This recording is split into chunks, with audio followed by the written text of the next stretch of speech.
வாழ்க வையகம், வாழ்க வளமுடன். வாழ்க்கை மலர்கள் நால்வோர் நற்சிந்தனை. செப்டம்பர் 26. தலைப்பு வினையும் பயனும். நமது முன்னோர்கள் நல்லது கெட்டது என்பதை தீர்மானித்து சிலவற்றை செய்யலாம், சிலவற்றை செய்யக்கூடாது என்னும் முறையிலே அனுமதி கொடுத்தும் தடை விதித்தும் வந்துள்ளார்கள்.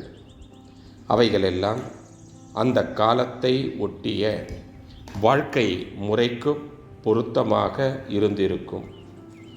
நாம் இன்னும் அதிகமாக ஆழமாக போனால் அந்த காலத்தில் இதை செய் அதை செய்யாதே என்று சொல்வதற்கு அவர்கள் எடுத்துக்கொண்டது சொர்க்கம் நரகம் என்ற இரண்டு கற்பனைகளே. நல்லவை செய்தால் கடவுள் ஒருவனுக்கு நல்ல இடத்தை கொடுப்பான், தீயவை செய்தால் தண்டிப்பான் என்று ஆசை காட்டியும் அச்சுறுத்தியும் நல்லன செய்யவும் தீயன தடுக்கவும் வேண்டிய அளவிற்கு மக்களுக்கு போதித்து வந்தார்கள். விஞ்ஞான அறிவு வளர்ச்சி பெற்றுவரும் இந்த காலத்திலே அந்த முறை எவ்வளவு நாட்கள் தொடர்ந்து பயன்பெறும்? கேள்விக்குறி.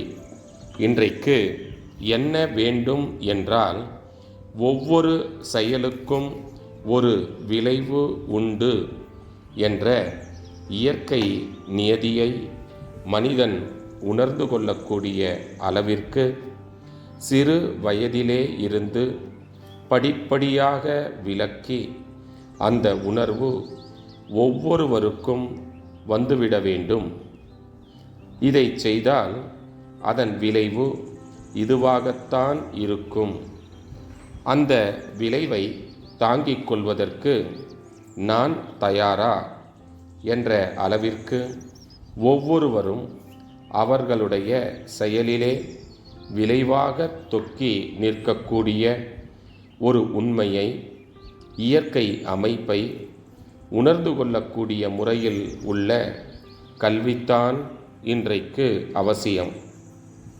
செயலிலேயே விளைவு இருக்கின்றது என்பது தெளிவாகவும் உறுதியாகவும் உணர்ந்து கொள்ளப்பெற்றால், ஒரு ஆசை எழும்போது அதனை நிறைவேற்றி கொள்ள செயலில் இறங்கும்போது நல்லது அடைவோம் என்று நன்மை செய்வான். தீமை வரும் என்று அஞ்சி அதை தடுத்து கொள்வான். இந்த முறையிலே தான் தற்காலத்திற்கு கல்வி முறை அவசியம். வினையும் பயனும் என்ற முறையிலே ஒரு தெளிவான பொறுப்புணர்ச்சி ஏற்படுவது இன்று எல்லோருக்கும் அவசியம். அருட்தந்தை. வாழ்க வளமுடன். தொடரும்.